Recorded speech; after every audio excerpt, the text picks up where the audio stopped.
All right, what's good, everybody? Recently, just now, I had seen that Logic was criticized by O'Shea Jackson, and he came out to him saying, "If you sing about my mother's name again, I'll put you something hard to him, hard things." But I was listening. I'm like, where did he say something about his mom? I guess there's a part that's hitting in there that we never noticed that was sung towards a woman of some sort.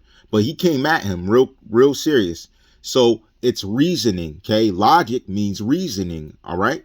So his reasoning towards Logic is you better not sing my dad's song because he did a cover, Today Was a Good Day. So he covered it. So he told him, you better not cover that song like that. And I listened to it. It's real odd. And I understand where he's coming from because he's singing it real melodic. And it's like, my dad rapped that joint. Why are you singing it like he's being seductive with it, right? So then I started looking. Check this. And we got Master Acts chapter 28, verse 29. And then he had said these words, the Jews departed and had great reasoning among them. So at some point, the Jews came to the cognition of understanding what was around them, causing all the commotion they were dealing with. So they came to themselves. Now remember, God's saying he's going to come back. He's going to do something, and the Jews are going to come to themselves to realize what exactly is the truth, or they're not, or they're going to be deceived by the Antichrist. All right. Now, Mark chapter 12, verse 28. And one of the scribes came, and having heard from reasoning together and perceiving that he had answered them well, asked him, which is the first commandment of all? What is the first commandment? It has to do with man, us treating each other like we're supposed to be treated, us being kind to one another. And see, what's crazy is his reasoning has him not being kind to Logic. It's not like he's really coming at him. So then we go further. All right. Now this is Job chapter 13, verse 3, and going down. Surely I would speak to the Almighty, and I desire to reason with God. But ye are forgers of lies. Remember, it's not his song. Okay, the word forgers of lies, and the way he's singing it is not original. So why are you singing it different? Ye are all physicians of no value. That would be a lot of MCs in the game. You're real nice with your words. You're real good with what you're kicking. But are you speaking something that's going to make me get up and do work for God? Because remember, only thing that counts is what we do for God's kingdom. Are you going to get up to have me do work for God? Because that's why I'm alive. That's why I'm here on this earth. That's the reason I'm here. But they're not rapping about anything like that either. So this is what I'm saying. Hear now my reasoning, and hearken to the reading of my lips. Will ye speak wickedly for God and talk deceitfully for him? Will ye accept his person? Will ye contend for God? Is it good that he should search you out? Or as one man mocketh another, do ye so mock him? So look at him. He's mocking him in a sense. He's realizing that Logic's mocking his father. He's not even really repeating it. You're mocking his words, singing them so seductively, singing it like you're somebody. No, you're not, son. And you're singing what my father sung. So he's really coming at, see, he's seeing through to his level. This is what I'm saying. When it comes to the celebrity level, I'm wondering, do they see differently or hear differently than we do? Because they're sending symbols. He realizes you're not giving props to my father. You're mocking my father and singing it like, oh, his song could be sung this way. That's how easy it is. You get what he's saying? He's saying, stop playing. So he's really seeing through to a spiritual level because it's very masked. Okay. Now, Luke chapter 9, verse 43. And they were all amazed at the mighty power of God. But while they wondered, everyone, that all things which Jesus did, he said unto his disciples, let these sayings sink down into your ears, for the Son of Man shall be delivered into the hands of men. But they understood not this saying, and it was hid from them, that they perceived it not, and they feared to ask him of that saying. Then there arose a reasoning among them, which of them should be greatest. So that's the thing. What God not in the picture right now in certain people's life, they fight for contention of who should be the greatest. I'm greater. I'm greater than that. I'm better than him. I'm better than this.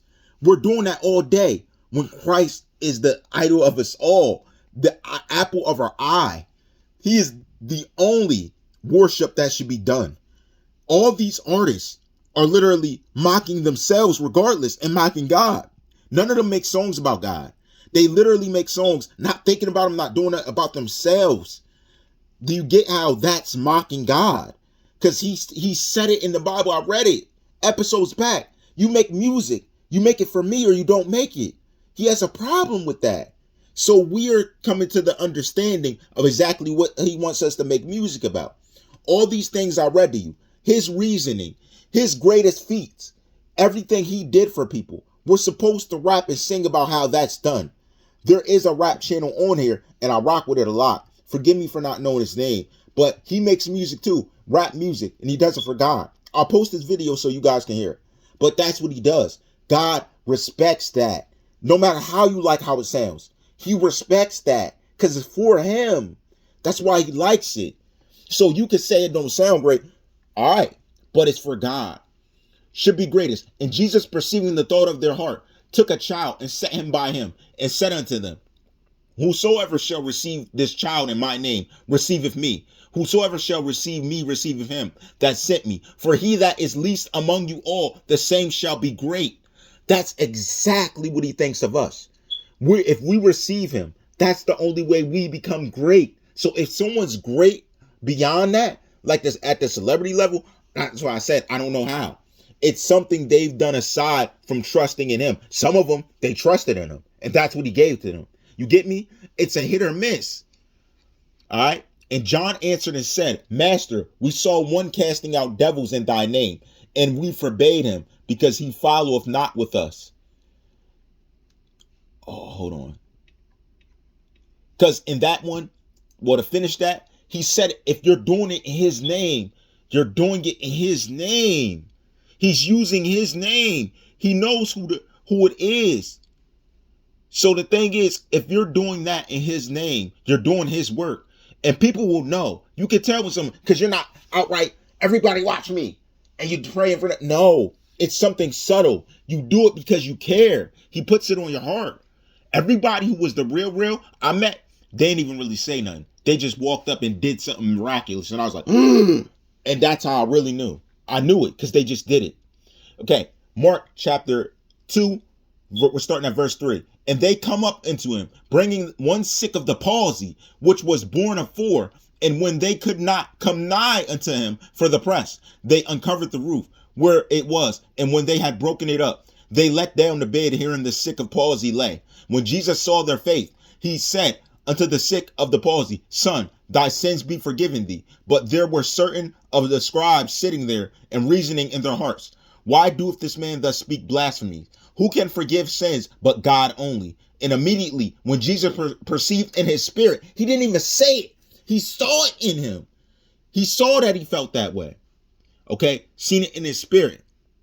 That they so reasoning within themselves, he said unto them, why reason ye these things in your heart? Whether is it easier to say to the sick of the palsy, thy sins be forgiven thee, or to say, arise and take up thy bed and walk? That's how nice, listen to that.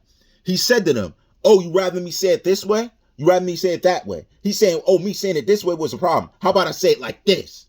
And he said the same thing would have happened. That's how miraculous he was.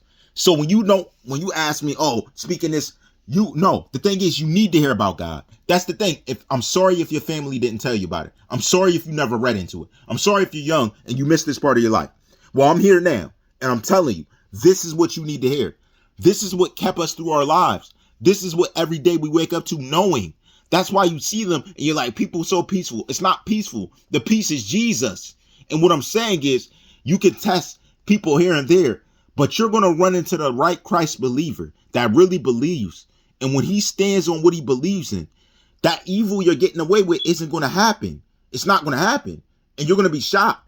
God forbid you be taken out and you're already in the devil's clutches. Do you know what he's going to do to you when you leave here? That's why he died for us. You have no clue. I'm not even reading you the real. You want me to read you? You want me to read you the real for real? The ones that's telling you what's going to happen to you when you leave here without him. Because see, I could do that. But I'm reading to you the message God's trying to give you is the understanding. You rather me tell you about all the wicked things that's going to happen to you, to your soul when you leave here, rather than the truth of what you can gain by living for Christ? You make no sense.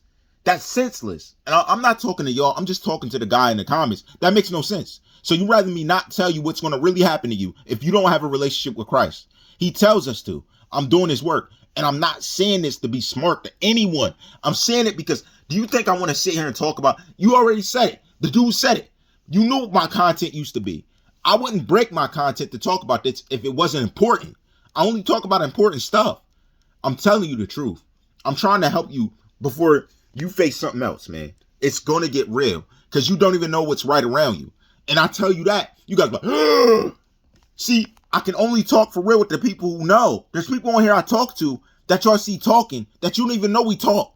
And they know what we're talking about. But you don't because you're not at the level to know.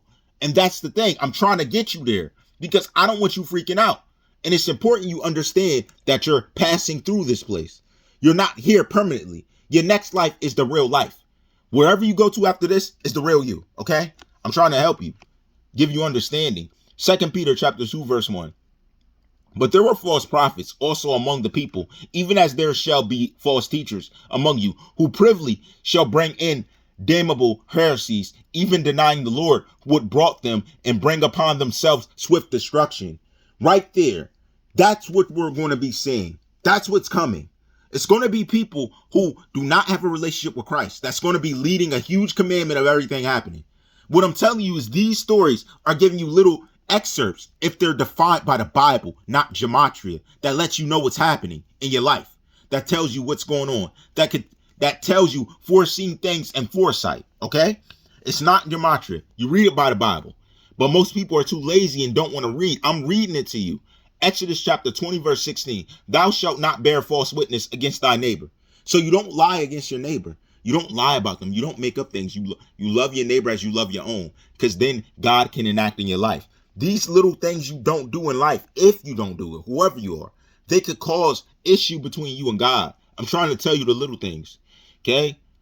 We're talking about witnessing and some things being false because this story we're looking at. Understand, man. These stories are really deep. It's deeper than you know. And that's the thing. Most of you don't even believe in the base things. I'm giving you base knowledge. Because the next stuff I'm kicking, like there's so much. Proverbs chapter 11, verse 1. A false balance is abomination to the Lord, but a just weight is his delight. If you lean on him justly, he doesn't want you to kind of sort of lean on him. He wants you to believe. That's all I'm saying. Yo, dude, you could go through life believing whatever, thinking whatever. What does it profit you? When doing this belief, this profits you. Literally believing in Christ profits you. Your soul, your family, your protection. It gives value to everything, balance to everything. You're unbalanced if you don't have Christ, because all you're doing is relying on yourself, and then stuff happens to you. You're like, oh, things happen with a friend or something happens. Oh, all you can do is well out. But then people want to say, God, okay, I give this a try. But do you believe? Having faith is the number one step you must do. It's number one. And I said, if you don't believe me, read it yourself. What do people say? I want proof. Then read what I'm showing you. I'm giving you the verse titles where to find it. What's false? If you don't believe in the Bible, say I don't believe in the Bible. But then, brother, I bid you farewell. I bid you, because it's bad. Even a person who don't believe in Christianity believes in the Bible. That's the only thing you can say to me, is you don't believe in the Bible. Because this is true. It's written. It has people that have accredited it. I'm reading it to you because of that. You listen to people read all type of stories. I'm telling you something that matches up exactly with a story. Verbatim. Exactly what's going on. Because this is interpreting God's word. And God gives insight to his followers and believers to do God's work. That's why I told you there's many other people on here doing God's work in another category. They may not be doing it like this, but they're doing God's work. That's what I'm saying. And you don't mess around with that. And I'm trying to give you that same power. People say they want superpowers. I'm trying to give you your superpower. If you don't got superpower, I'm giving it to you. In all these videos, I'm giving you your superpower because you don't know you got it. This is what I'm saying. He'll help you do through all things. What did I say? Like, do you hear my words? Mark 13:22. One more time for we out. For false Christs and false prophets shall rise and shall shew signs and wonders to seduce, if it were possible, even the elect. That's what's, Mark 13:22. How is that not now? How is that not now? Somebody prove that to me. It's not right now. It's exactly now. And it's going on. And you got to know what's happening, because you got to understand what choice to make. For your kids, for your family's sake. I'm trying to give you insight. We're not done. It's just getting started. Man, I'm trying to tell you, please, when I tell you these verses, look them up yourself if you deny or you doubt it. And then we can converse about the verse. I have no problem doing that. I said that. All rights reserved.